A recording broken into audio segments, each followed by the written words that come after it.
एक talk show में दीपिका पादुकोण और रणवीर सिंह का जो टॉक शो था उसमें she was saying when I was dating Ranveer I was dating with other 4 people. I did meet other people, but in my mind, I was committed to him. Ranveer got offended. So वो बंदे के साथ भी injustice लगता है ना कि लड़की इतने लोगों को मिल रही है. बंदे ने भी तो 5 डेट्स करने हैं, कौन नहीं बोल रहा है? करो, there is nothing wrong in that. जैसे कि हम लोग 1 महीने में आए, 5 में से फिल्टर करना है और 3 लोगों के साथ डेट करना है. सेकेंड मंथ में आते हैं, उन 3 में से 1 हाथ तो निकल जाएगा, 2 के साथ डेट करोगे. थर्ड मंथ में आओगे, एटलीस्ट 1 को तो ठीक रहोगे, जिसके साथ आगे के 3 महीने कंटिन्यू रह के देखना है कि भाई हम सेम पेज पर है या नहीं. So dating is a process and a phase for you to get aware and filter the people. जितने भी न्यूली मैरिड फ्रेंड्स कलीग्स हैं या जो 40s में भी हैं, सबके 70-75% एक्स्ट्रा मैरिटल अफेयर चल रहे हैं. सो शादी करने का फायदा क्या है? इससे अच्छा मैं ऐसे ही यहाँ वहाँ हुकअप्स करता रहूंगा. See, dating is not a relationship and dating is not emotional involvement. So Indian parenting में क्या फ्लॉज है जिसकी वजह से उनके बच्चों की शादियां नहीं टिक पा रही हैं? पहली बात तो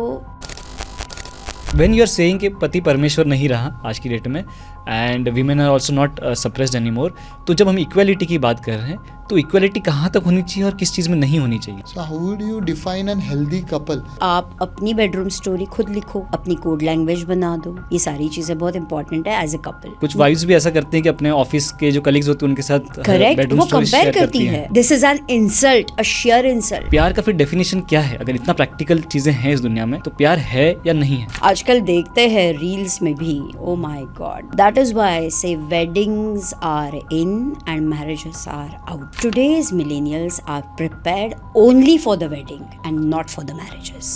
Mark my words. मेरे बाबू, मेरे शोना, ये अगर तुम जेंजीज और मिलेनियल्स का रोना धोना खत्म हो गया हो तो रियल जिंदगी मैरिज में मिलना पड़ेगा. आज हम समझने वाले हैं मैरिज, नॉट वेडिंग, मैरिज की कॉम्प्लिकेशंस और आज के मिलेनियल्स और जेंजीज का प्रॉब्लम. क्यों वो शादी नहीं करना चाहते हैं, शादियां टिकती नहीं, टूटती क्यों हैं, और पुरानी शादियां क्यों टिकती थी, क्या करना चाहिए कपल ने एक साथ रहने के लिए. सारे सॉल्यूशंस मिलेंगे आपको. आज हमारे साथ हैं लीना परांजपे जी, जो कि एक मिलेनियल कपल कोच है और ट्रेनर भी हैं. उनके साथ इंटरव्यू शुरू करने से पहले अगर आप चैनल पे नए हैं तो सब्सक्राइब कर लीजिए. चलो शुरू करते हैं. लीना, मैं ये जानना चाहूँगा कि कभी आपने आपके क्लाइंट को ये बताया कि ये मैरिज आपके लिए टॉक्सिक है और आपको इससे बाहर निकलना है? Yes. तो ऐसे सिचुएशंस कब होते हैं? ऐसे सिचुएशंस जब होते हैं जब कोई बहुत ज़्यादा सैचुरेटेड पीरियड में गया हो, बहुत ज़्यादा सबमिसिव रहा हो, बहुत ज़्यादा अब्यूज़ में हो, वर्बल अब्यूज़ या फिज़िकल अब्यूज़ सहा हो, तो वहाँ कोचीज़ को या मेंटीज़ को ये बताना ज़रूरी है कि आप खुद के लूप होल्स के ऊपर काम करो. अगर काम करने के बावजूद भी अगर आपको रिस्पेक्ट वैल्यू नहीं मिल रही है तो फिर you need to come out of a relationship if it is a toxic. इसमें 5 ऐसे कोई रेड फ्लैग पॉइंट्स बता सकते हैं कि यू नो कि ये मैरिज टॉक्सिक है, इससे बाहर निकलना ही है आपको? Number one thing, if you can say, the person is abusive or the relationship is abusive. Second thing, वहाँ पे disappearance बहुत है या avoidance बहुत है. मतलब आप इतने efforts डाल रहे हो फिर भी आपको ignore किया जा रहा है, right? Third point यहाँ पे होता है, अगर आप बहुत ज़्यादा parental influence में हो तो आपके उस influence का असर आपकी शादी पर होता है. You feel unwanted. I mean, any partner, any one of the partners feel unwanted. और एक बात होती है 4th पॉइंट में कि जहाँ पर साइलेंस बहुत है, it's called as a silent marriage, जहाँ पर कम्युनिकेशन ही नहीं है. मतलब एक पार्टनर बहुत एक्सट्रोवर्ट है, दूसरा बहुत इंट्रोवर्ट है, तो वो जानने की कोशिश भी नहीं करेगा क्योंकि वो इंट्रोवर्ट है. ही लैक्स कम्युनिकेशन, ही लैक्स एक्सप्रेशन. तो उसे है कि जो चल रहा है उसी के ऊपर बिलीव करो और फिर अवॉइड ही करो चीज़ों को, ज़्यादा बात ना करो, एफर्ट्स भी ना लो. So that is called as a silent marriage. And the last part is, I do feel there is a lack of, I would say, patience, जहाँ पर क्विक जजमेंट होती है कि तुमने ऐसे क्या, तुमने ब्लेम शिफ्ट होता है, ब्लेम गेम होता है, जहाँ रिस्पेक्ट वैल्यू नहीं है और फिर वहाँ से आपको उसके कॉन्सिक्वेंसेस दिखना स्टार्ट होता है कि the person, one of the partners जिसको रिस्पेक्ट वैल्यू नहीं मिलती है, तो वो बाहर ढूंढने लगता है. So that goes towards the infidelity. मतलब लेकिन ये जो जितने फैक्टर्स हैं ये तो शादी के बाद ही या साथ में रहने के बाद से ही समझ में आने लगते हैं. करेक्ट. तो इसको पहले से गेस करने का कोई तरीका है? अगर आप डेटिंग कर रहे हो और तभी आपको लगता है कि ये टॉक्सिसिटी समझ में आए, तो आई एम रियली वेरी सॉरी कि ये टॉक्सिसिटी तभी नहीं समझती है. वाई? बिकॉज डेटिंग फेज़ ही बहुत मतलब कम समय के लिए होनी चाहिए एक्चुअली. क्योंकि डेटिंग अगर हम 3-3, 4-4 साल कर रहे हैं, सो that is itself is a toxic thing. Because dating is not a relationship. Okay. Correct. Dating is a phase जहाँ पर आपको सिर्फ एक दूसरे के साथ इंट्रोड्यूस करना है, लाइक्स डिसलाइक्स को शेयर करना है, इंटरेस्ट को शेयर करना है, एक्सप्लोर करना है. That's it. You can go on dates, but within 3 months to 6 months आपको समझना चाहिए कि this is what my dating phase is, and here we are on the same note कि जहाँ हमारे वैल्यूज़ मैच हो रहे हैं, थोड़ी बहुत अंडरस्टैंडिंग है, और यहाँ से हम लोग सीरियस रिलेशनशिप में एंटर करने वाले हैं. क्योंकि डेटिंग में आप अगर रहे कंटिन्यू, तो आप लिंगरिंग पोजीशन में रहते हो. मतलब आप सामने वाले को भी लिंगरिंग रखते हो और खुद को भी कंफ्यूज रखते हो. तो लीना, इस डेटिंग फेज में फिजिकल कंपेटेबिलिटी चेक करनी चाहिए कि फिजिकल होना चाहिए कि नहीं पार्टनर के साथ? I am not a right person to जज एंड टेल यू कि ये होना चाहिए, लेकिन most of the time it happens. Being a human being you get into physical, और वहाँ पे कोई गलत है सही है ये मैं नहीं बता सकती. लेकिन if you are getting physical also, you need to understand once you start replacing the partners, तो your bodies have the multiple dating आप बोल रहे हैं? हाँ, मतलब मल्टीपल डेटिंग करते ही है ना. एक वक्त पे 2-3 एक वक्त पे 5-5 लोगों के साथ भी डेट करते हैं. So you are, if you are getting physical with one person and along with that with the 5 people, 5 dates, तो उसके रिपोर्कशंस आपके ऊपर होने वाले हैं. इसका ध्यान आपको रखना है. क्या repercussions बिकॉज होंगे? Bodies have memories. Bodies do have memories. तो आप जैसे फिजिकल होते हो, आप बोलते हो मैं इमोशनली कनेक्ट नहीं होऊंगा या मैं कनेक्ट नहीं हो जाऊंगी, लेकिन फिर भी your bodies don't cheat, right? They have the memories. So you exchange those memories and you create a confusion for yourself. उसकी तो छोड़ ही दो, लेकिन खुद के लिए तो confusion create करते हो. लेकिन एक मूवी था शाहरुख खान का और आलिया भट्ट का, I don't recollect the name, dear Zindagi. उसमें शाहरुख खान का फेमस एक डायलॉग है कि आपको जब तक नहीं समझेगा, जब तक आप 5-6 चेयर पे बैठ के नहीं देखते, फिर आप वो चेयर सेलेक्ट कर सकते हो. Correct. तो इसका मतलब ही वॉज एडवाइजिंग कि you keep at least 5-6 relation, then you know कि कौन सा अपने लिए कंफर्टेबल रिलेशन है. That he meant physically as well as mentally. Yes. So आप कुछ अलग बोल रहे हैं उससे? मैं अलग नहीं बोल रही हूँ. मैंने क्या कहा कि if you are dating 5 people at a time, चलो ठीक है आप कर लेना, क्योंकि अंदाज़ा नहीं आएगा. करना क्या है, शेयर करो interest, likes dislikes, value match होता है क्या, थोड़ा बहुत हैंग आउट कर दो आप. डेफिनेटली एक्सप्लोर करो एक दूसरे के साथ, इंट्रोड्यूस करो. लेकिन ये करते वक्त you need to set your own boundaries कि मैं फिजिकल होऊंगा या नहीं होऊंगा. Because if you keep on getting physical every now and then or very quickly, you are going to get the repercussions of this. तो ना physical होके boundaries set करके आप डेफिनेटली हैंग आउट कर सकते हो. 5 नहीं 6 लोगों के साथ करो, बिकॉज विदाउट एक्सपीरियंसिंग आप चूज नहीं कर सकोगे, which is a very wide thing. But while dating we also understand कि मेरे पास अभी 5 ऑप्शंस तो हैं. करेक्ट. लेकिन उसमें से चूज करना, it is the most difficult part. कभी कभार क्लियरली समझ में आता है कि हाँ ये तो 4 ठीक नहीं है, यही ठीक है. लेकिन किसी में एक गुण होगा, किसी में दूसरा ये फीचर होगा. Correct. तो चूज़ कैसे करना कि अपने लिए कौन सा सही है? अपनी वैल्यूज़ के ऊपर बेस्ड है. अगर मेरे लिए मेरी वैल्यूज़ इंपॉर्टेंट है, चलो उसके हिसाब से मेरी 3 प्रायोरिटीज़ हैं.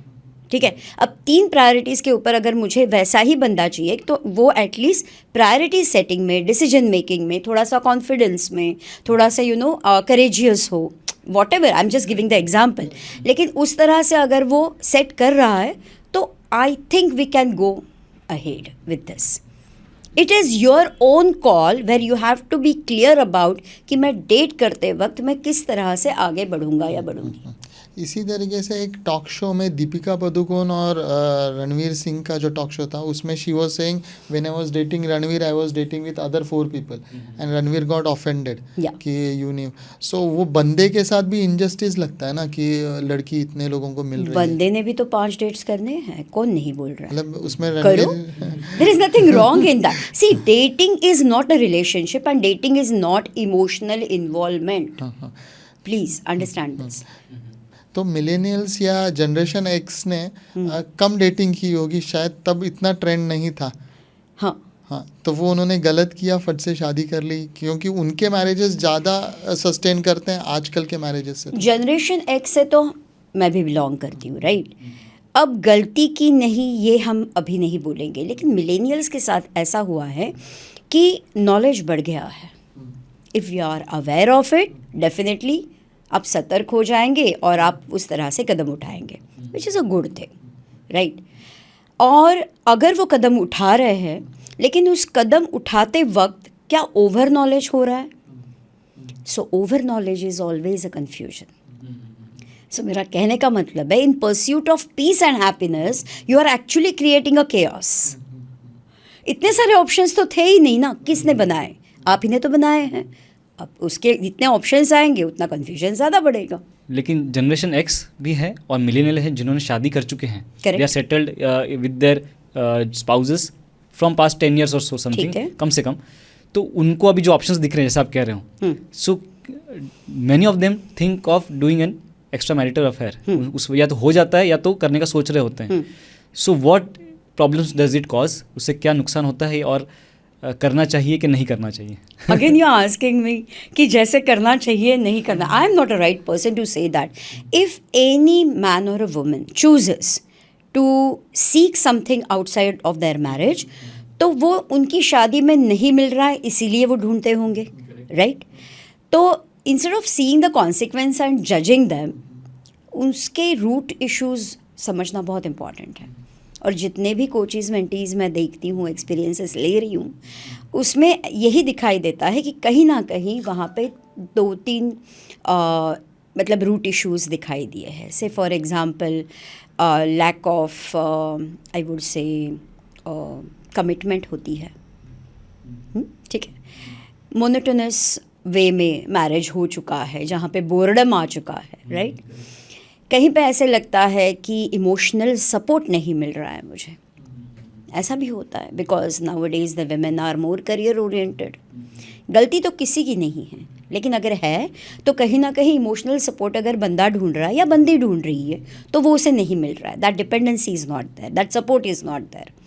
और कहीं कहीं ऐसे भी सिचुएशंस आते हैं जहाँ पर उनकी माँ ने या पापा ने, उनके पेरेंट्स ने उनको इतना मतलब अपब्रिंगिंग इस तरह से दिया है कि जहाँ पे वो इतने अंडर इन्फ्लुएंस है कि वो अपनी इमोशंस को सप्रेस किए हुए है इतने सालों से.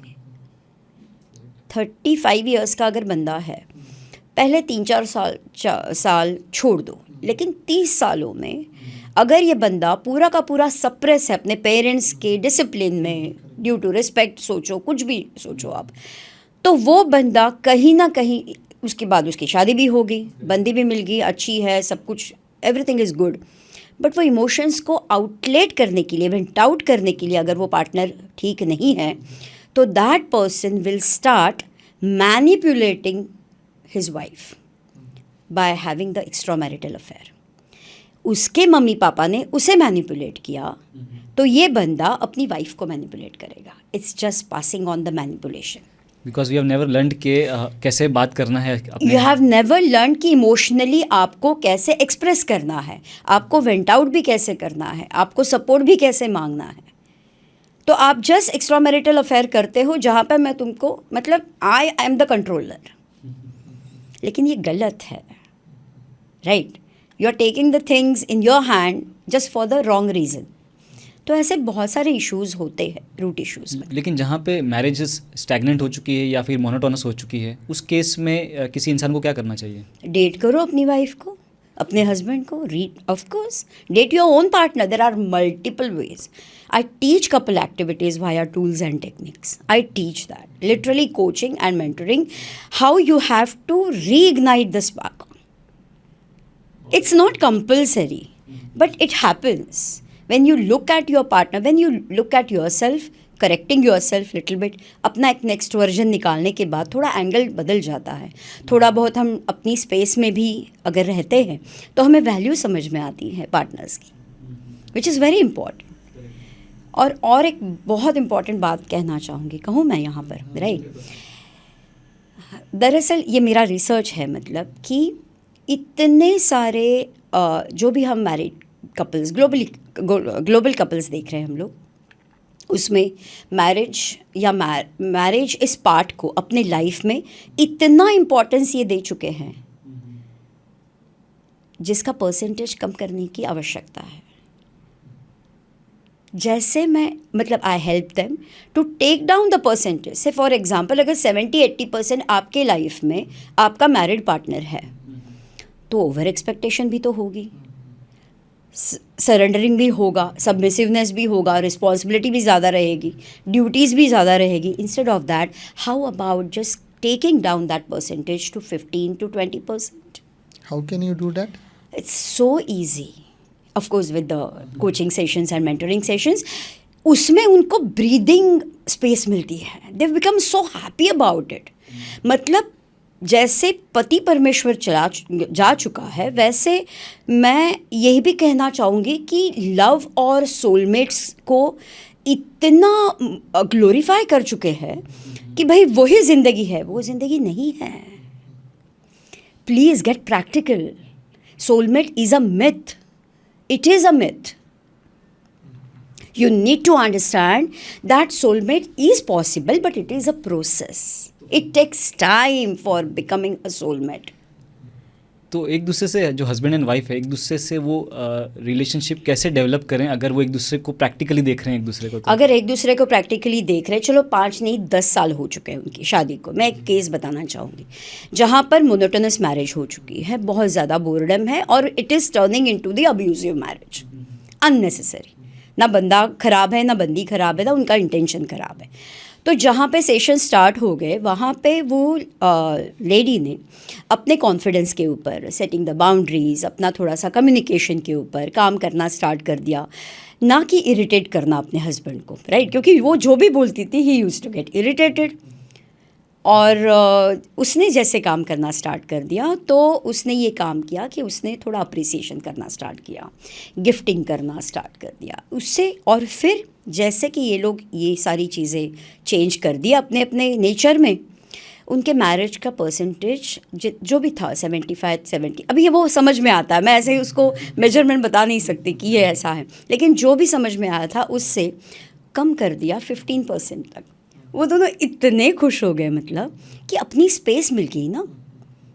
हमको खुद को एक्सप्लोर करने की स्पेस चाहिए. हम शादी में जो बंधन के हिसाब से जो लेते हैं तो उसमें बॉन्डिंग इज़ वेरी इंपॉर्टेंट, लेकिन वो कंपेलिंग नहीं ना होनी चाहिए कि भाई हस्बैंड हो तो ये करो ही करो, वाइफ हो तो ये करना ही चाहिए करके. लेकिन इंडियन सोसाइटी ने पहले से ये रूल्स सेटअप किए हैं कि हस्बैंड एंड वाइफ को एक बार शादी हो गई तो हर जगह आपको जोड़े में ही दिखना होगा. बाहर जा रहे हो तो अकेले नहीं जा सकते, जोड़े में जाना चाहिए. Come out of it. You are a millennial, you are smart enough, you know how to act smartly in your profession. आप पर्सनल लाइफ में क्यों डम्बेस्ट की तरह मतलब बिहेव करते हो? You act dumb because you don't know how to deal with the relationships. So now my question would be, what would be the right age to get married? Oh my God, आप ऐसे इतने judgemental questions पूछ रहे हो. My goodness, shall I tell? मेरे लिए तो कुछ भी नहीं, मतलब इट्स योर कॉल. मेरे पास ऐसे ऐसे केसेस है जहाँ पर 26 पे डिवोर्स हो चुका है, अभी 42 है, फिर भी डेट कर रहे हैं. You can't say that. Lekin It's there your is own something call. about biological age also, na? That I'm not the expert in telling that. लेकिन आप अपने हिसाब से अगर करियर में सेट हो चुके हो, मेंटली इमोशनली स्टेबल हो, you feel that you want a companion. You can That just can be start any age, but Huh? that can be any age. any age. Like, But for women's, it has to be certain age to at least have kids or definitely go आप जो for- biological वे से बता रहे हो, ये आपका concern दिख रहा है. ये कंसर्न मेरा भी है, तुम्हारा है, सबका है. लेकिन we can't compel them for this. This is what I am talking about the knowledge, और we are accessible to it. And that is why society इसलिए तो इतने सारे रूल्स बना चुकी होती है क्योंकि वो Correct. बायोलॉजिकल रीजंस की वजह से ही. सो पहले हम उस रूल्स को, रेगुलेशंस को मानते थे विद ड्यू रिस्पेक्ट, राइट, और उसमें उस डिसिप्लिन में हम रहते थे. अभी वी आर फ्री बर्ड्स और हमें इसमें दायरे में नहीं रहना ऐसा नहीं है, लेकिन फिर भी ज़्यादा हमको कि कोई रेगुलेट करे नहीं पसंद. लेकिन- हमें मतलब मिलेनियल्स को, मुझे नहीं. हिंदुस्तान में अर्ली एज मैरिजेस पहले बहुत होते थे. Correct. राजस्थान में आज भी होते हैं. करेक्ट. हाँ, ये राजस्थान ही है. I know. तो जनरली शादी 14-15 की उम्र में हो जाती थी. लड़की को मालूम पड़ता था उसका मायका वो है या ससुराल वो है. Correct. तो उसमें कोई प्रॉब्लम था क्या? मतलब वो मैरिजेस सस्टेन करते हैं क्योंकि हम अपने माता पिता को देख रहे हैं. Even my mother was 18 just when she got married. So the marriage are more Lasting. Successful. Yes. या देन करंट जो मेरे दोस्तों का सुनाई देता है डिवोर्स रेट, वो उस हिसाब से. मैंने आपको पहले ही कहा, जितना आप नॉलेजेबल हो जाएंगे आपको आपका से बढ़ेगा. जितना आपका से बढ़ेगा आपको लगेगा वो एम्पावरमेंट है, और जितनी एम्पावरमेंट है वो कहाँ यूज़ करनी और कहाँ नहीं करनी, इसका चॉइस अगर आपके पास नहीं है तो आप सब जगह पे यूज़ करोगे. And that is what is happening in marriage. Somewhere what I mean to say is, अगर मैस्कुलाइन एनर्जी आपकी काम नहीं आ रही है, I am talking about a female, अगर आपकी मैस्कुलाइन एनर्जी प्रोफेशन में काम आती है, you are the boss lady, चलो ठीक है, लेकिन वही मैस्कुलाइन एनर्जी आपकी फैमिली में, आपके मतलब मैरिड लाइफ में, it will become an obstacle, right. I am not talking about कि फेमिनाइन एनर्जी मतलब वीकनेस है. I am not talking about feminine energy मतलब सरेंडर करना है, पूरा सबमिसिव रहना है. नहीं, आपको सिर्फ फेमिनाइन एनर्जी में रहना है ताकि आपका जो मैन है वो मैस्कुलाइन रहे. You want a man, right? So your man has to be masculine because he is a provider and you are the receiver. So you have to shift your place, you have to shift your energy. घरों में बदलने आना चाहिए. मतलब घर के अंदर- profession में, हाँ, हाँ, exactly. I teach so many techniques to my coachees and mentees की जहाँ पर आप सिंपल सी एक बात बता देती हूँ. यहाँ पे जब आप एंटर करते हो घर में, सिर्फ ऐसे करो, you are removing the robe off your professional aura. That works wonderfully. So you become, automatically your body language changes, your communication changes, you become, easy, you become, what you can say, not submissive I would say, but subtle. क्योंकि मेरा एक दोस्त है जिसकी wife police हवलदार है. तो she is the masculine person. तो उसे बार बार फ़ोन करके उसका रिपोर्टिंग करना पड़ता है. तो I can relate that. Exactly. But when you are saying कि पति परमेश्वर नहीं रहा आज की डेट में and women are also not suppressed anymore, तो जब हम इक्वालिटी की बात कर रहे हैं तो इक्वालिटी कहाँ तक होनी चाहिए और किस चीज़ में नहीं होनी चाहिए? Correct, very good question. जहाँ पर मैस्कुलिन और फेमिनाइन की मैंने बात की, अब इक्वालिटी आपको लानी है, फाइनेंस में लाओ, you become financially independent person because you have to. लेकिन सिर्फ एम्पावरमेंट के चक्कर में कहीं आप रिश्तों को तोड़ रहे हो, ये पता होना चाहिए. किसके साथ रिश्ता तोड़ना, किसके साथ रिश्ता जोड़ना, ये भी तो चॉइस होना चाहिए. सारे मेल्स तो ख़राब नहीं है ना. सारे मेल्स कैसे ख़राब हो जाएंगे? सारे मतलब हस्बैंड्स ख़राब कैसे हो जाएंगे जस्ट बिकॉज उस दिन वो चिल्लाया? Just an example. तो that doesn't make him a bad person. वो कौन सी सिचुएशन में, कौन से हालातों में, किस चीज़ में वो चिल्लाया है, ये भी तो है. आजकल तो लड़कियां भी तो मतलब वाइफ्स भी तो मारती हैं हस्बैंड को. डेफिनेटली. एक मूवी याद है जिसमें थप्पड़ मारते ही डिवोर्स मांगा था. सो वो ज़्यादा फेमिनिटी की तरफ है या वो सोसाइटी का सही आईना दिखा ये रही है? बहुत अच्छा क्वेश्चन है आपका, क्योंकि ये मैं अक्सर देखती हूँ मेरे विमेन कोचीज़ के साथ. पहली बात तो जैसे शादी कर जाते हो आप, होते हो सबमिसिव. आपसे उंगली मांगी है, आप हाथ देते हो. किसने पूछा था आपको? किसने उंगली भी तो मांगी है आपकी. लेकिन शादी के बाद तो उंगली मांगी नहीं है, मांगेंगे तो देना, और उंगली ही देना, ना कि हाथ. फिर आप बोलते हो मतलब initially you become submissive enough, सब कुछ इतना करेंगे कि बस रे बस, और फिर बाद में जैसे कि आपके एक्सपेक्टेशन फुलफिल नहीं होंगे, you become Chandika Devi, you become aggressive, and that confuses your man कि भाई इसको हुआ क्या, अब तक तो ठीक थी. भाई अब तक गरम गरम रोटी 7 बजे आ रही थी। Exactly, और अभी क्या हो अभी गया? मैंने कुछ बोला तो अचानक but there is also pain of a woman कि वहाँ पे वो अंडरस्टैंड नहीं कर रहा है हस्बैंड, और कहीं पे वो उसको टेकन फॉर ग्रांटेड ले रहा है।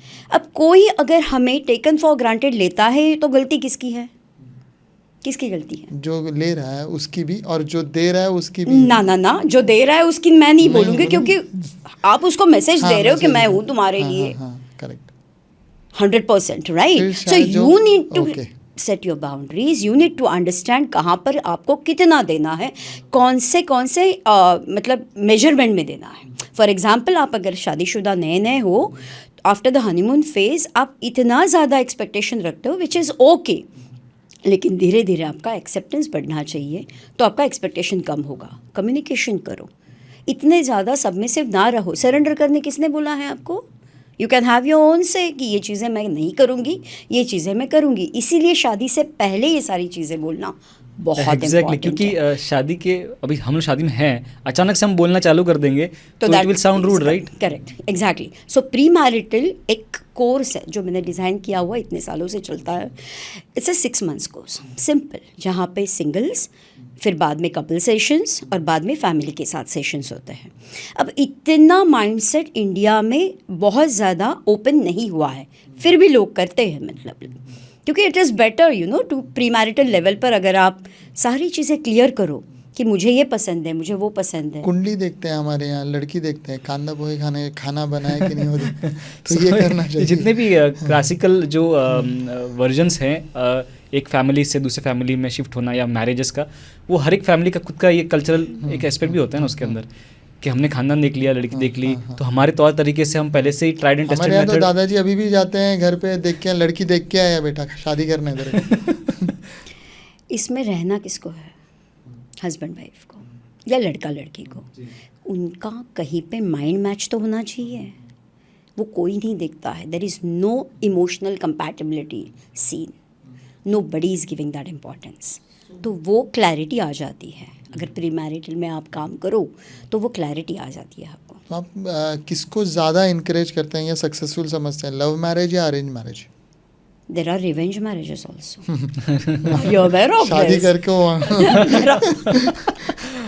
देर आर रिवेंज मैरिजेस ऑल्सो। तो किसी को बढ़ावा वगैरह मैं नहीं दूंगी। What is revenge marriage? हाँ, सो रिवेंज मैरिज में ऐसे होता है कि अगर किसी का ब्रेकअप हो चुका है तो मम्मी पापा फोर्स करते हैं कि आपको शादी करना है। Okay. ये तो होता ही है। वो पूरा रिवेंज उस बंदे पे निकालती है या बंदा लड़की पे निकालता है। ऐसा होता है, यस। और जिनको पता भी नहीं है उनके पार्टनर्स को, शादी होने के बाद उनको पता चलता है। पहले बता चुके हैं कि मेरा ब्रेकअप ऐसे ऐसे हुआ था, लेकिन उसके कॉन्सिक्वेंसेस वो आफ्टर द मैरिज वो भुगतती है या भुगतता है। लेकिन उसके बाद वो उसको छोड़ने की भी कोशिश करते हैं ना कुछ सालों बाद, तो कैसे लग रहा है, अरे ये तो मैंने दिखाने के लिए किया था, See, लेकिन there अब the thing comes like if you are married and you really feel कि इसकी गलती हुई है and I want to forgive her, because that doesn't make a person bad. Again and again I'm saying कि चलो लड़की ने रिवेंजफुली मतलब शादी कर भी दी, हम क्या देखेंगे ऐसे ऐसे इसने ना मेरे ऊपर रिवेंज लिया या मुझे फंसाया या समथिंग लाइक दैट, तो हम उसको छोड़ देंगे। लेकिन कहीं ना कहीं वो इनसिक्योर भी तो होगी,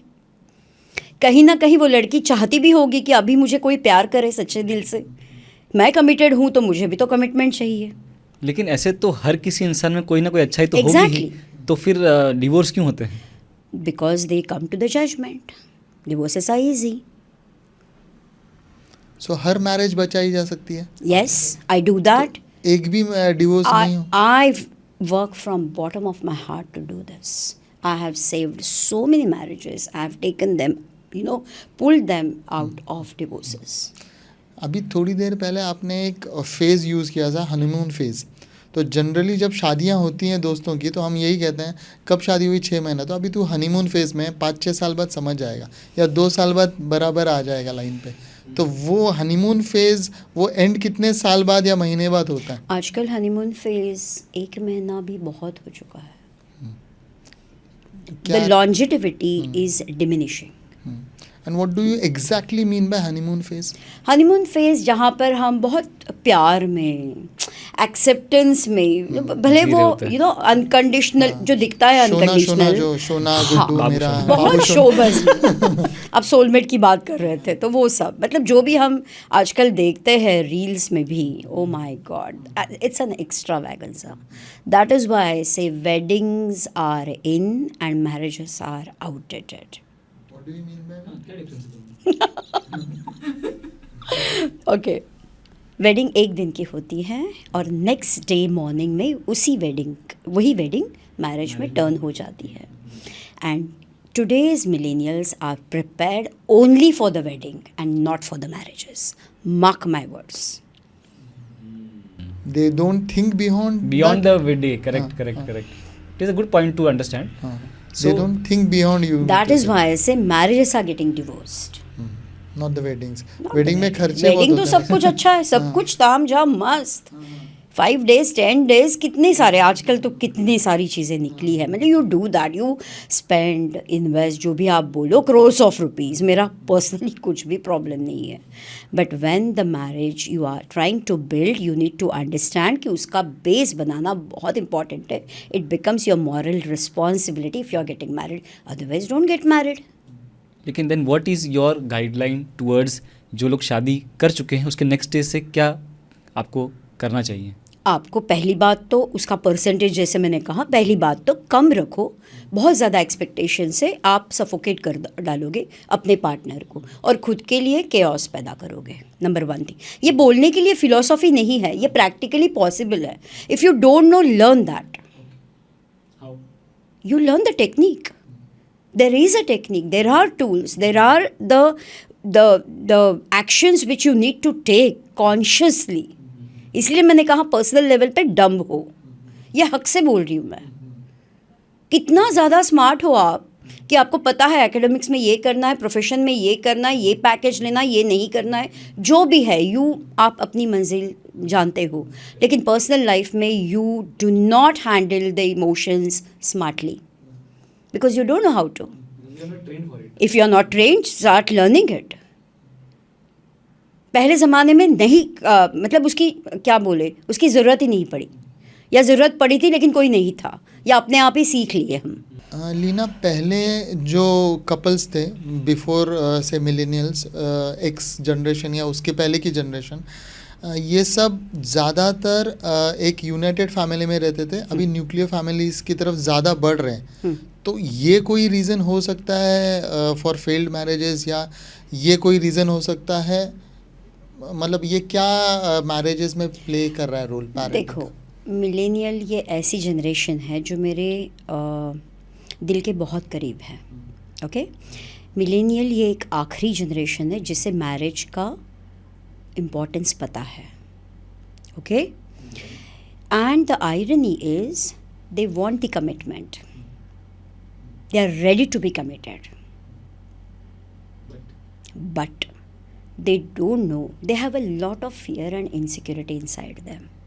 When they are getting married, वो शादी ही उसी डर में करते हैं कि कहीं हो गया तो चलो छोड़ देंगे, जमा तो जमा, नहीं तो नहीं जमेगा. It is so easy. ये थॉट प्रोसेस इस वजह से आई है क्योंकि उन्होंने अपने पेरेंट्स को भी लड़ते हुए देखा. उन्होंने अपने भले दादा दादी नाना नानी देखा है तो प्यार पता है क्या है, बॉन्डिंग पता है क्या है, फैमिली ओरिएंटेड बहुत ज़्यादा लोग हैं.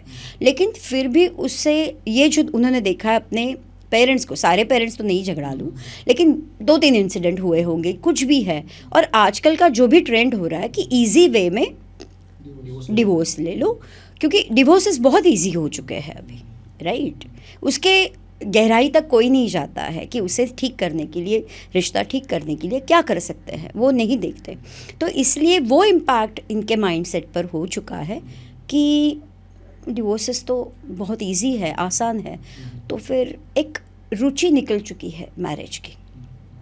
सो मैरिजेस को बदनाम नहीं करेंगे हम लोग. Marriage institution is not wrong, we are wrong because we don't know how to deal with it. लेकिन मिलेनियल कपल का मुझे तो वो सबसे कंफ्यूज्ड जनरेशन लगती है in terms of this mentality, क्योंकि उनका माइंडसेट तो है वो जनरेशन एक्स वाला, क्योंकि उन्होंने उनको देखा है, लेकिन जी रहे हैं मॉडर्न ज़माने में. तो दोनों के बीच में फंसे हुए हैं. तो फंसे हुए हैं क्योंकि दे don't know the dealing technique, that is what I am saying, क्योंकि ओवर नॉलेज आ गया इसलिए कन्फ्यूजन है। उनको टर्मिनोलॉजी इतनी पता है लेकिन उसको एक्ट करने के लिए जो एग्जीक्यूशन इम्पॉर्टेंट है, जो चीज़ों के लिए करेज इम्पॉर्टेंट है, जो कॉन्फिडेंस इम्पॉर्टेंट है, वो नहीं है उनमें। सारों में नहीं लेकिन बहुत लोगों में नहीं है वो। That is why they get confused in this, they don't know how to deal with it. तो मैक्सिमम लोग लिव इन कर रहे हैं और सिचुएशनशिप कर रहे हैं और बाकी भी क्या नए नए टर्मिनोलॉजीज हैं, तो ये सही है फिर? सही है गलत है के बदले सिचुएशनशिप, ये तो बहुत पहले वाली फेज़ होगी। उसके पहले हुकअप आता है। Hookup is only for getting physically intimate, that's it, और कोई भी उसमें नो स्ट्रिंग्स अटैच्ड।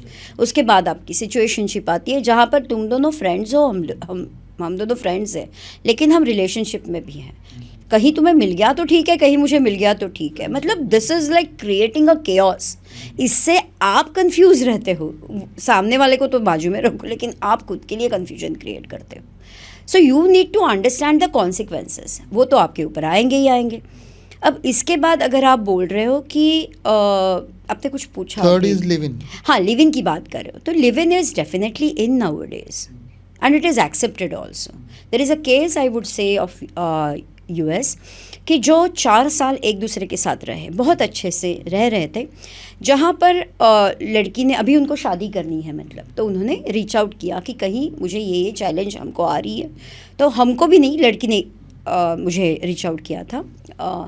तो उसका प्रॉब्लम ऐसा था कि सारी रिस्पॉन्सिबिलिटी मैं लेती हूँ, सब कुछ मैं करती हूँ, इनिशिएट मैं करती हूँ, ये तो बस पैसे देता है या तो वर्क फ्रॉम होम है, तो ही इज़ वेरी स्लो मतलब। तो यहाँ पर प्रॉब्लम ऐसा था कि वो लड़का इतना पैम्पर्ड था कि उसे ये चीज़ें कैसी करनी यही नहीं पता। सारी चीज़ों के लिए उसके पास नौकर चाकर थे और अभी US में रह रहा था, इसके लिए अकेले रहता था। वहाँ लड़की के साथ मुलाकात हो गई, डेट किए, फिर बाद में रिलेशनशिप में गए, उसके बाद वो लिव इन में शिफ्ट हो गए। तो लास्ट 6-7 साल से वो जानते थे, 4 साल से लिव इन में रह रहे हैं। जब शादी की बात होने लगी तभी कहीं पे उसका सैचुरेशन पॉइंट आ गया था लड़की का कि भाई मैं अभी उब चुकी हूँ कि मैंने ये वही एग्जाम्पल हुआ जहाँ पर लड़की अकेली करती रही and he started taking her for granted कि तुम हो मेरे लिए। लड़की ने कहीं स्टैंड नहीं लिया, फिर जाके उसके सेशंस में उसने स्टैंड लेना स्टार्ट किया, उसने नो बोलना स्टार्ट किया। अक्सर ऐसा है ना कि कितने लोगों को मना नहीं करने आता, क्योंकि उनकी पीपल प्लीजिंग पर्सनालिटी भी हो सकती है, तो उन्हें मना नहीं करने आता। ऐसे कैसे मैं मना करूँ, वो क्या सोचेगा मेरे लिए। तो ये सब बातों में कंडीशंस में वो थी, वो कंडीशन से निकलकर जैसे उसने स्टैंड लेना स्टार्ट कर दिया, उस लड़के को कोई ऑप्शन ही नहीं रहा कि उसे ही काम करना पड़ा। कुछ भी बिल भरना हो, पासपोर्ट ऑफिस में जाना हो, कहीं कहीं कुछ काम करना हो, डेली जो भी आपके टास्क होते हैं वो करना हो, कुछ भी हो। So he had to do it because she took a stand कि मैं ये नहीं करूँगी अभी। That's how the relationship changed. They're getting married in the month of May now. लेकिन ये अभी तक के कन्वर्सेशन से मुझे ना 2 चीज़ें समझ में आ रही हैं।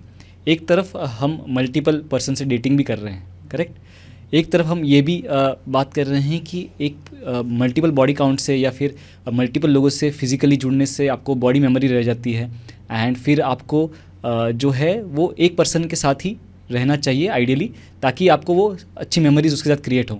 तो दोनों आपस में थोड़ा सा क्लैशिंग हो रहा है कि फिर हम एक बंदे को सुधारने में लगे या फिर हम मल्टीपल पर्सन जो है वो ट्राई करते रहें। This is a starting point, dating is a starting point. जैसे कि हम लोग 1 महीने में आए, 5 में से फ़िल्टर करना है और 3 लोगों के साथ डेट करना है। सेकेंड मंथ में आते हैं, उन 3 में से 1 हाथ तो निकल जाएगा, 2 के साथ डेट करोगे।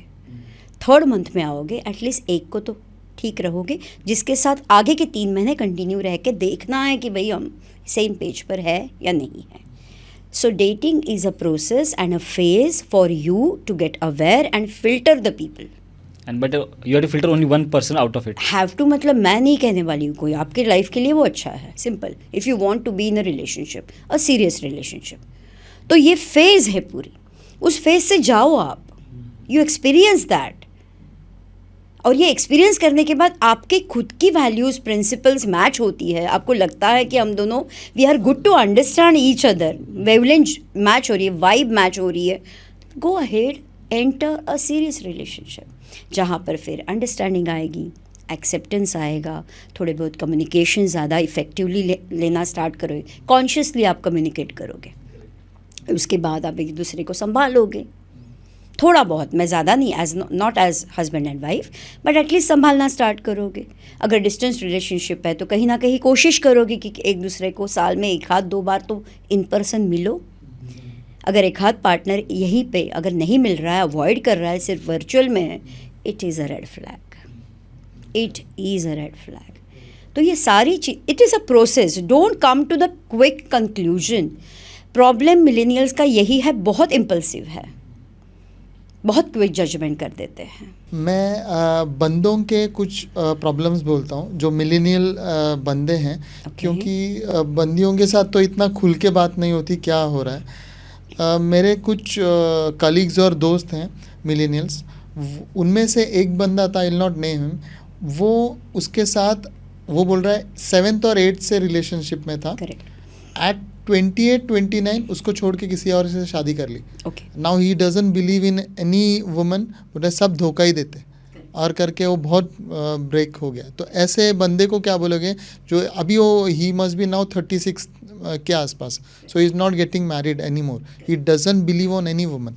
तो इसके बारे में this is a great example of might be the over involvement, over love, over possessiveness. 7th 8th से रिलेशनशिप में हो तो डेफिनेटली आपकी बॉन्डिंग बन चुकी है, वो लड़की आपके साथ है, 26-27 साल के आप हो चुके हो। कहीं ना कहीं इस बंदे का फियर इनसिक्योरिटी का प्रॉब्लम हो सकता है, या तो इमोशनल बॉन्डिंग या सपोर्ट डिपेंडेंसी ज़्यादा हो सकती है, जहाँ पर ये ज़्यादा इन्वॉल्व रहा उस लड़की में।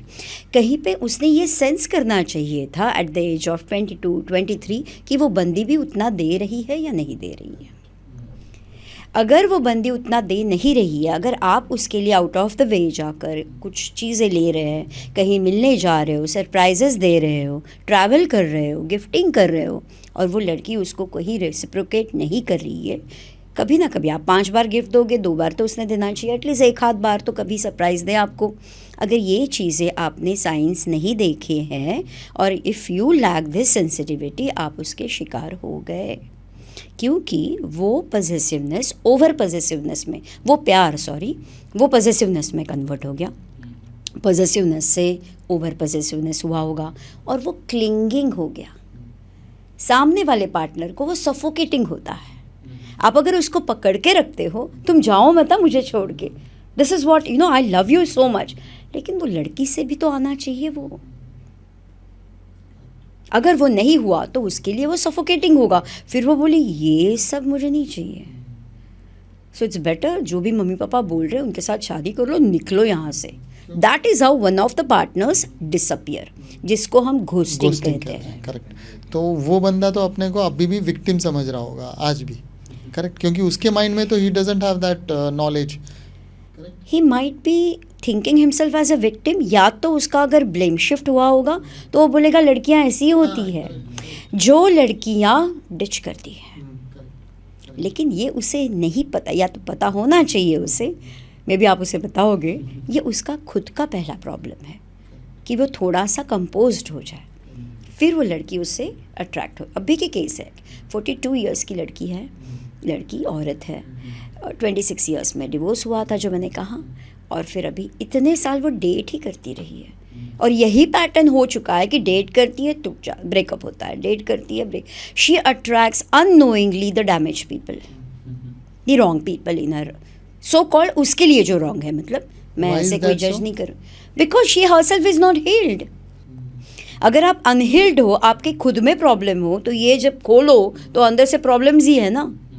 कंपोज कहाँ है, स्टेबिलिटी कहाँ पर है, और अट्रैक्शन, इमोशनल अट्रैक्शन भी तो होना चाहिए, ना कि सिर्फ फिजिकल। क्या करेंगे उसका सिर्फ। अभी मैं दूसरे बंदे की बात करता हूँ। वो बंदे ने मतलब he works in an IT company. वो मुझे बोल रहा है कि जितने भी न्यूली मैरिड उसकी फ्रेंड्स कलीग्स हैं या जो 40s में भी हैं, सबके 70-75% एक्स्ट्रा मैरिटल अफेयर चल रहे हैं, या तो अनमैरिड गाइज के साथ या तो मैरिड पीपल के साथ। तो he saying everyone are unfaithful, सारी औरतें आर अनफेथफुल, सो शादी करने का फ़ायदा क्या है? इससे अच्छा मैं ऐसे ही यहाँ वहाँ हुकअप्स करता रहूँगा. So how do you change that mindset? See, to change that mindset, first of all, you need to shift your mindset to learning, adapting something new, which you don't know. आपको पता है कि आपको सब कुछ पता है, तो nobody is a right person for you then. ठीक है, आपने थोड़ा सा सरेंडर करना है सामने वाले के पास कि कहीं ना कहीं मुझे ये सिखा दो कि मेरे में क्या खामियां हैं, और वो खामियों को मैं एक्सेप्ट करूं ताकि मैं थोड़ा सा आउटलुक चेंज कर दूं.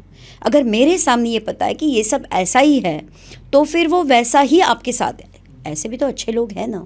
अच्छे लोग मतलब, मेरा कहने का मतलब है जिनकी हेल्दी मैरिज चल रही है. ऐसे भी तो कितने सारे इंस्पायरिंग कपल्स हैं, कितने सारे इंस्पायरिंग कपल्स हैं. मैं सच में बोलूँ आपको, मतलब I am really proud of myself. I mean as a coach and a mentor, कि चलो मेरे साथ आए हुए भी जो कोचेस थे, जो ट्रेनिंग के लिए आए कोचिंग के लिए आए, मेंटोरिंग हुई, और अभी मैंने उनको विड्रॉल दे दिया. मैंने मतलब literally I leave them because they never look back. That's a proud moment. So coaching works in this way to make them stronger. मैं बहुत बड़ी नहीं हूँ. मेरे लिए वो इम्पॉर्टेंट है कि वो अपना रिलेशनशिप का बेस कैसे बनाए. अब ये जो बंदा आप बोल रहे हो, उसने अगर वैसा ही वो इंटरनली डैमेज है, इसलिए उसको वही अट्रैक्ट हो रहा है, वही देख रहा है, वो एक ही नज़रिया हुआ वो. हमारा थर्ड है, अभी रिसेंटली एक केस हुआ था अतुल सुभाष का, जिसमें हमने अवेयर हुए कि औरतों के पास इतने राइट्स है लीगली, बंदों के पास उस मामले में कम है, खासकर अपने बच्चों की कस्टडी लेके, इवन प्रॉपर्टी के बारे में डिस्प्यूट. तो उससे बहुत बंदे डर गए बिकॉज इस केस ने सब कुछ खोल के रख दिया. सब लोगों ने यूट्यूब में बहुत कुछ पढ़ा. तो भी ये मिलेनियल्स बोल रहे हैं अभी शादी कर दूंगा, क्या पता वो मेरे को लूट के ले चले जाएगी या मेरे बच्चों के. तो उस सिचुएशन को भी वो हैंडल नहीं कर पा रहे और शादी नहीं बोल रहे. मैं शादी को तो यहाँ पर प्रमोट नहीं कर रही हूँ, कतई नहीं करूँगी. Please don't get married if you are not stable. If you don't believe in this, please don't get married. It's a simple thing. लेकिन marriage itself is a very stable institution. अगर आपको स्टेबिलिटी नहीं चाहिए तो this institution is not for you. ये एक बात होगी. नंबर 2, ये जो चीज़ें देख रहे हैं कि शादी के बाद औरत ऐसे बिहेव कर सकती है, वैसे बिहेव कर सकती है, ये मैं मेन के साइड से बात कर रही हूँ. मतलब तो पहले आपको ये देखना ज़रूरी है कि कहीं ना कहीं हम ये मैरिज के बाद कनेक्शन बिल्ड कर रहे हैं या नहीं कर रहे हैं. चलो उसे नॉलेज नहीं है, मेरी वाइफ को नॉलेज नहीं है, ऐसा समझो. लेकिन क्या मैं इनिशिएटिव ले रहा हूँ just to build the connection, which is very important. Unless सिर्फ अंडरस्टैंडिंग काम नहीं आएगी. सिर्फ चीज़ें जो भी बाहर से दिखती है मॉनेटरी लेवल पर, प्रैक्टिकल लाइफ वो सिर्फ काम नहीं आएगी. इमोशनल बॉन्डिंग मस्ट है. तो उसका भी तो उतना रोल है. अगर नहीं है तो उसको उतना इमोशनली डिपेंडेंट करना है. तो आपने अतुल सुभाष का वो लेटर पढ़ा था या मालूम किया था? तो व्हाट डू यू थिंक उसका गलती क्या था उस मैरिज में? Because he spoke about her family life. वो खाना नहीं बनाती थी, even his sexual problems which physical life.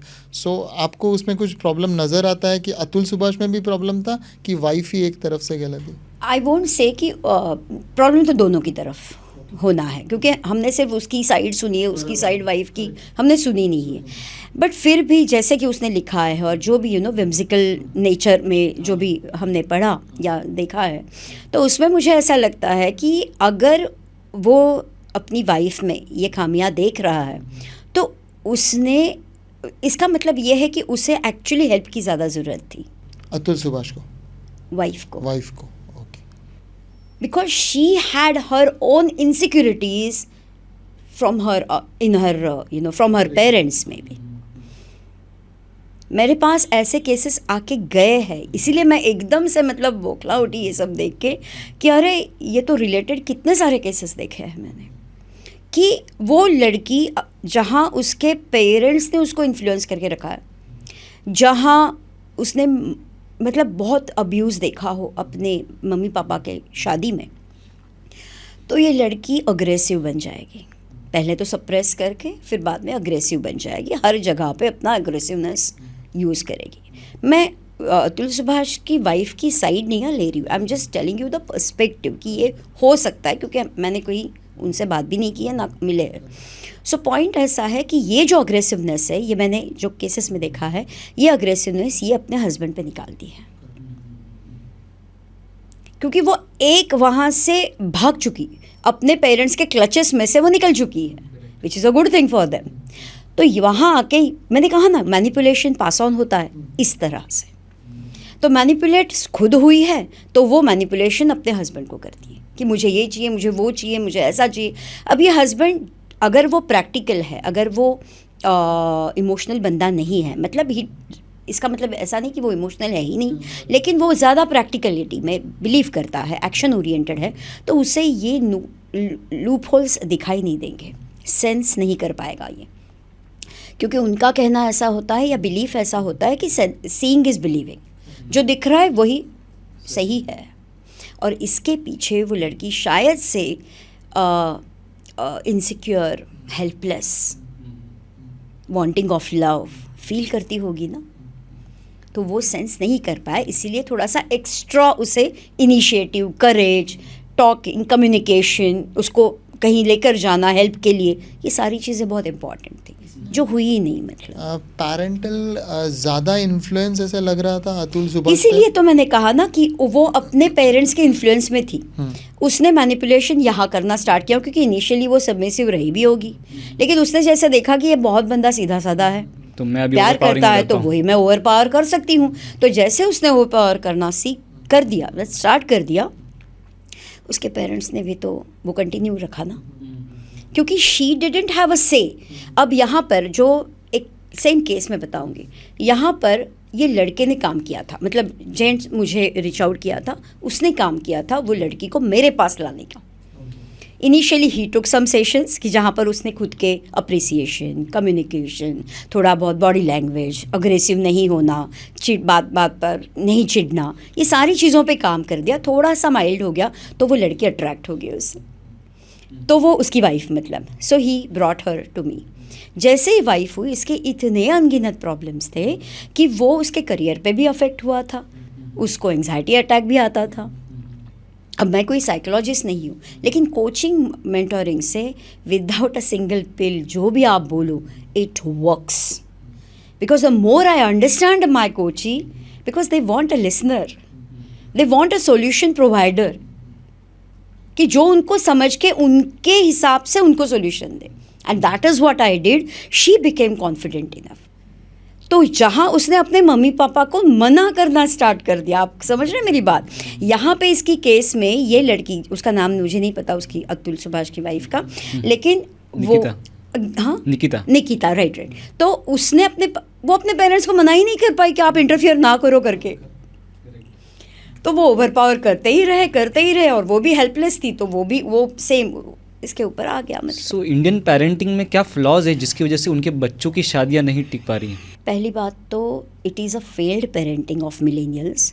मैं यहाँ पे नमूद करना चाहूँगी कि मिलेनियल्स का यहाँ पे दोष नहीं है, दे हैव गॉन थ्रू, क्योंकि उनके पेरेंट्स ने उनको एकेडमिक्स सिखाया, करियर सिखाया, सब कुछ सिखाया, मनी मेकिंग कैसा है सब ज्ञान दिया, इन्वेस्टमेंट के साथ साथ सब कुछ। रिश्ता कैसे संभालते हैं सिखाया ही नहीं ना।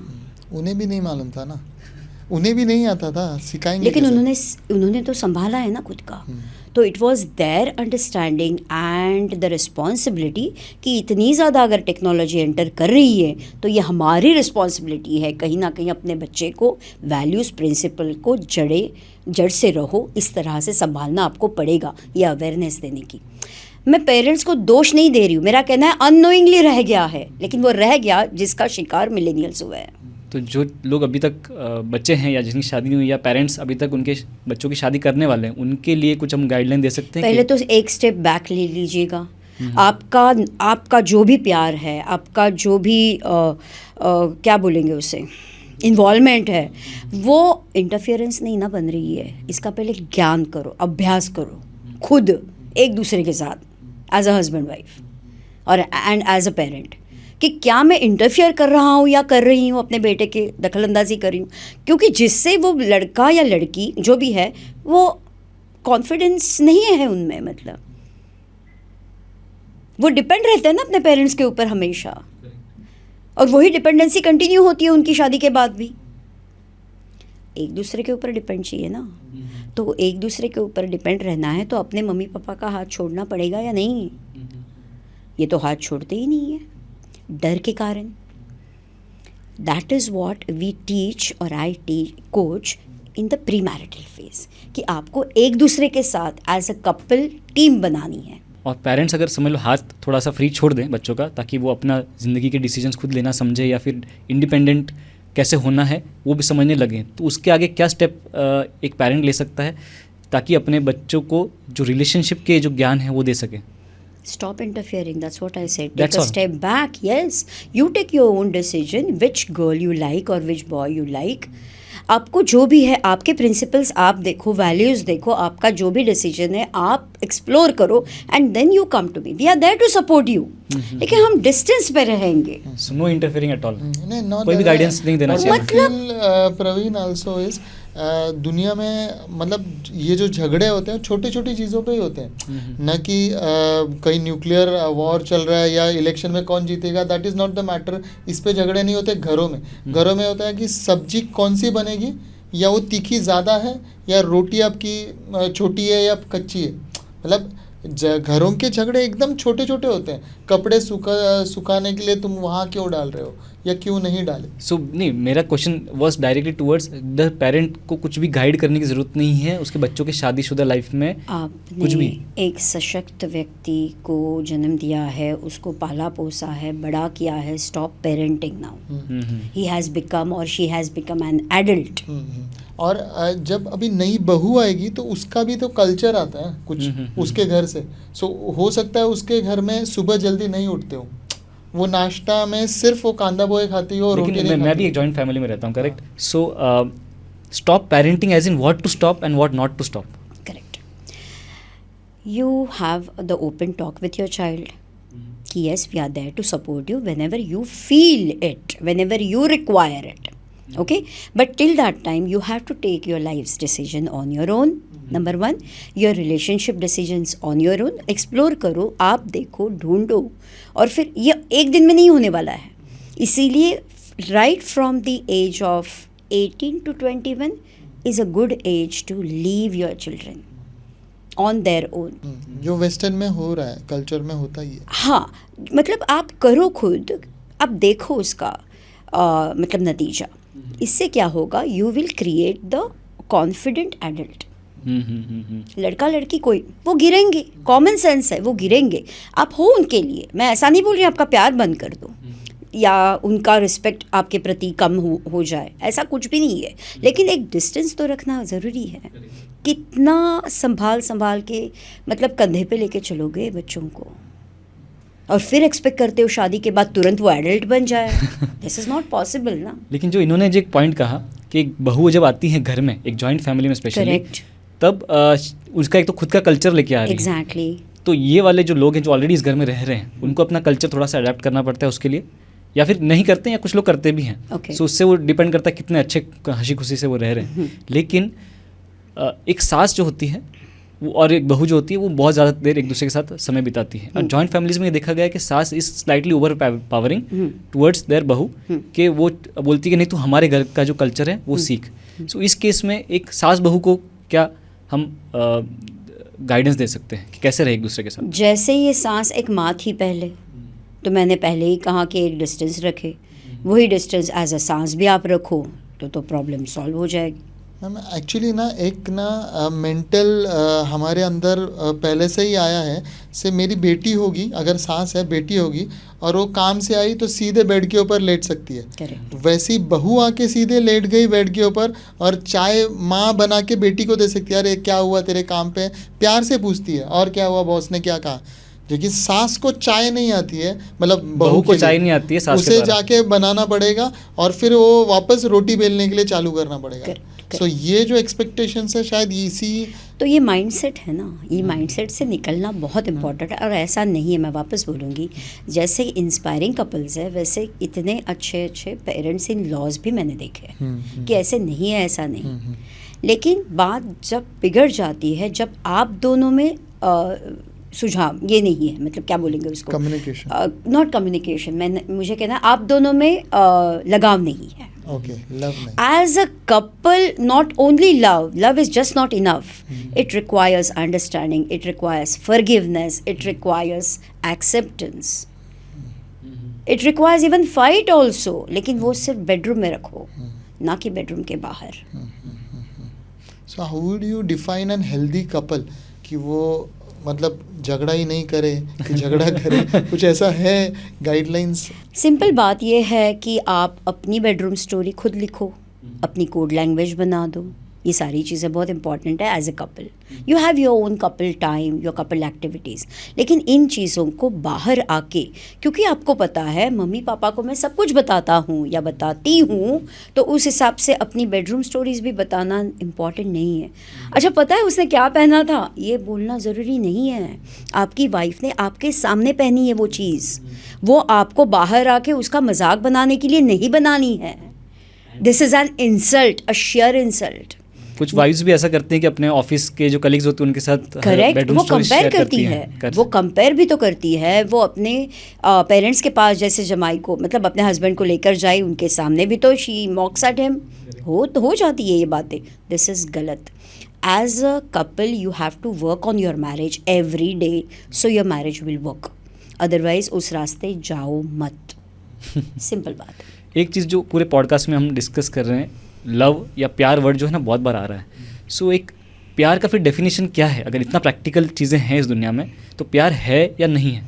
प्यार is a feeling, it's a dedication, it is a process, and it is a more of understanding each other, giving space to each other. There are multiple things. Don't condition it, so that it will reach towards the unconditionality. Does it fade off? It does fade if you don't take care of it. And what about it does not fade for your kids or parental love तो fade नहीं होता? पहले marriage का एक project तो complete करिएगा, उसके बाद सेकंड प्रोजेक्ट में जाइएगा. If you are a happy married couple, you are happy parent. Happy parenting is just not possible without happy marriage. आपको लगता है सिंगलहुड या सिंगल पेरेंटिंग अच्छा है, ये सब मैं कर पा रही हूँ या कर पा रहा हूँ, there are option, there are like rarest of the rarest things ऐसे होते हैं. लेकिन a child requires both love. सो हम जॉइंट फैमिली की बात कर रहे थे, और कुछ कपल से जो शादी होते ही सेपरेट अलग जो है रहने लग जाते हैं. डू यू थिंक, या आपने ऐसा देखा है कि जो जॉइंट फैमिली में रह रहे हैं या जो सेपरेट रह रहे हैं, उनमें से ज़्यादा खुश कौन है, या ज़्यादा किसकी मैरिज अच्छी चल रही है या पेरेंटिंग अच्छी चल रही है? इस सबसे परे जाके मैं बोलूँगी कि एक्चुअली शादी के बाद अलग रहना चाहिए.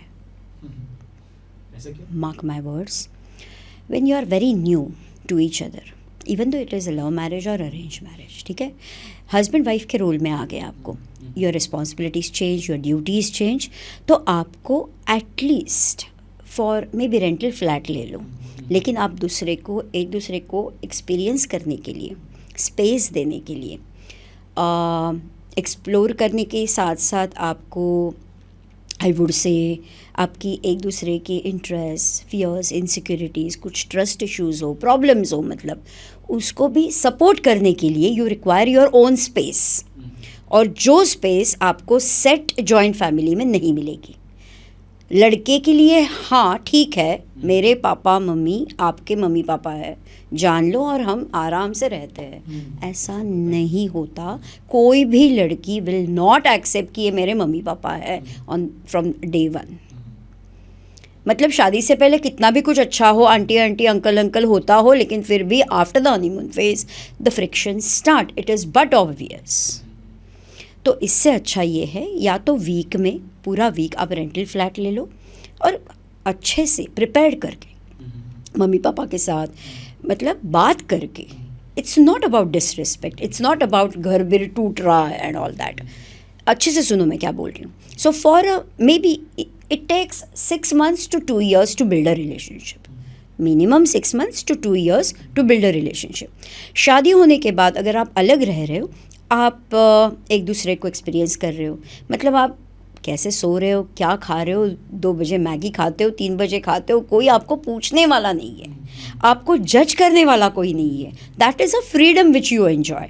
और एक दूसरे को आप एक्सपीरियंस करते करते इवन अच्छा ऐसे ऐसे चाहिए तुमको, अच्छा ऐसे होता है, लड़ाई भी होगी आपकी लेकिन आप खुद उठोगे, एक दूसरे का सहारा बनोगे, जहाँ पे आपका एक कपल बॉन्डिंग होगा और आपका रिश्ता मजबूत होगा।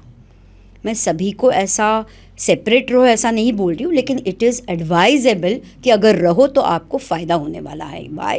Because you will experience each other. लेकिन पेरेंट्स को दूर रखना है, अंडरलाइन दिस, पेरेंट्स का इंटरफेरेंस नहीं। हम दोनों खुद देख रहे हैं, हमें जब लगा तो हम आपके पास आएंगे, सैटरडे संडे वीकेंड अपने पेरेंट्स के पास मनाओ, go and enjoy that weekend with your parents. ऐसा भी है, या तो मंडे टू फ्राइडे आप पेरेंट्स के साथ रहो, सैटरडे संडे अपने रेंटल फ्लैट में जाके अपना अपना स्पेस ले लो, यू हैव द चॉइस।